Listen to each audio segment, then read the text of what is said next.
Good morning, everyone. You can hear me, right? Okay. On behalf of CSID, I am delighted to welcome all of you to our 17th annual conference. As many of you know, the Center for the Study of Islam and Democracy, or CSID as it is popularly known, is a nonprofit organization based here in Washington, D.C., dedicated to, as our mission statement states, studying Islamic and democratic political thought and merging them into a modern Islamic democratic discourse. The organization was founded in March 1999 by a diverse group of academicians, professionals, and activists, both Muslim and non-Muslim, from around the USA, who agree on the need for the study of and dissemination of reliable information on this complex topic. The title of our conference today is Democratization, Authoritarianism, and Radicalization, Exploring the Connections. Since our conference last year, which explored a number of these issues, not much has changed. The Middle East remains at a critical crossroads in its checkered path towards democratization and political stability. Almost 6 years after the beginning of the Jasmine Revolution in Tunisia that triggered the Arab Spring, we are looking at a considerably transformed political landscape in which authoritarianism and radicalization have raised their menacing heads, posing serious and unprecedented challenges to the prospects for democracy in the region. The rest of what we tend to call the Islamic world appears to be engulfed in similar political crises, making a linear progression to enduring democratic societies highly problematic. Many have been quick to pronounce the death of the Arab Spring, that heady social and political revolution that augured, at least for a while, a more democratic political future for the Arab world. But we must not be too quick to proclaim the onset of the Arab winter either, as some have been. The desire for democratic, accountable governments on the part of the people remains as strong as ever, as Congressman Ellison pointed out, although pro-democracy voices are being increasingly muffled by authoritarian regimes and increasingly challenged by radical forces who regard democracy as an alien and disruptive concept. It is clear that while the establishment of a global so-called caliphate, however that may be construed, remains the goal of marginal but vocal elements in the Islamic world today, the majority of contemporary Muslims are clearly on record as wanting elected representative and accountable governments in their countries, as global surveys have repeatedly and consistently established. Such governments are widely regarded as being in conformity with the broad Islamic principles of consultation, shura, and consensus, ijma', principles that in fact animated the earliest caliphate in Islamic history. Muhammad Abdu, the famous Egyptian reformer in the 19th century, eloquently broached this topic, and now I'm going to quote him. The longing of some people for consultative government and their dislike of despotism does not result from imitating the foreigners. It is because consultation is a duty of the Sharia and despotism is prohibited by the Sharia. For the law of Islam instructs that the rules of the Quran be followed and the Sunnah of the Prophet be adhered to. As for despotism, this contradicts the Sharia as it is not restricted by law. End of quote. Very powerful words that still resonate for us today. Ultimately, whether representative and accountable governments are established in the name of shura or democracy is a moot point. Universal political enfranchisement by whatever name remains the popular desideratum in many Muslim majority countries.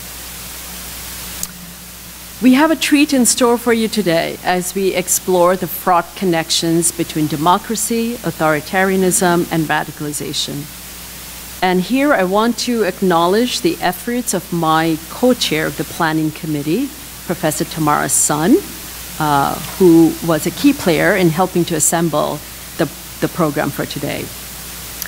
So to give you a preview, hopefully everyone has also picked up a program, but to give you a preview of what we have in store, we have 4 panels on which distinguished speakers will successively discuss the topics of countering extremism, promoting democracy, which is the title of our first panel, followed by strategizing democratization, our second panel, then Islam, moral authority and political rights, which will be our third panel, and finally, the future of Islam and democracy after the Arab Spring. We also have a special luncheon plenary session, which will deal with the issue of human rights and democracy as the antidote to violent extremism, and will feature Sheikh Abdel Fattah Mourou, the Vice President of the Tunisian Parliament. So the roster of events is a particularly rich one, and I'm sure we are all eager to get started. So without further delay, I now invite Professor Nader Hashemi, who serves on the CSID Board of Directors and is also the director of the Center for Middle East Studies at the University of Denver, which is co-sponsoring this event, to say a few words of welcome. Nader.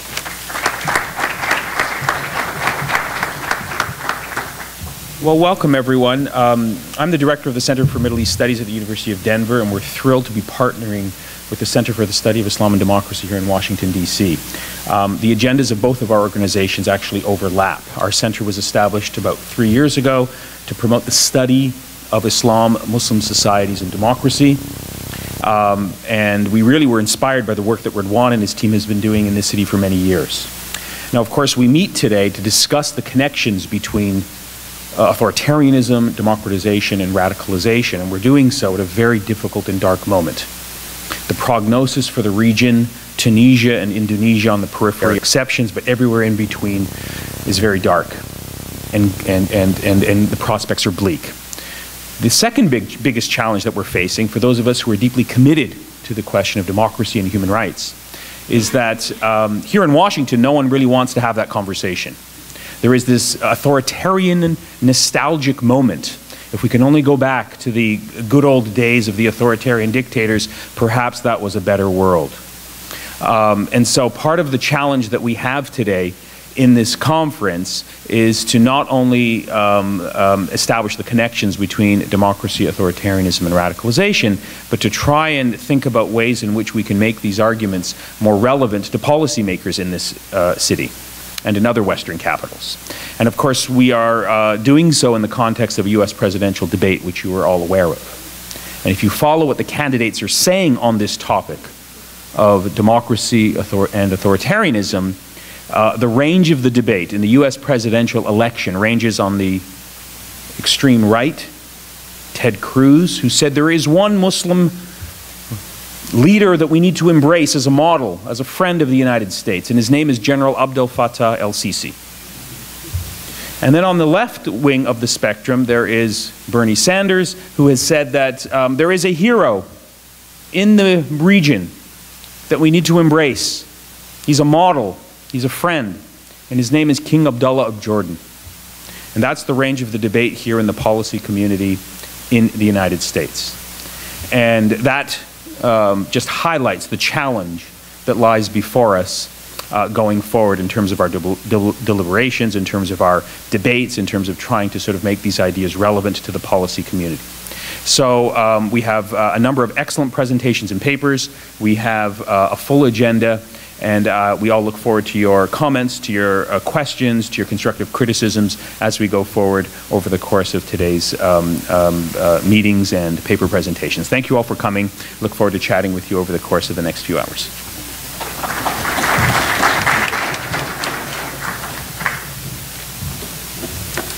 Thank you very much, Asma and Nader. Now it's my pleasure to invite the first panel with Dr. Tamar Hassan as the moderator. We have the second speaker, Mr. Mussolini or Dr. Mussolini from the Philippines. Arrived 2 days ago from the Philippines for this conference, but unfortunately he got sick and he's now in the hospital, so he's not able to join us.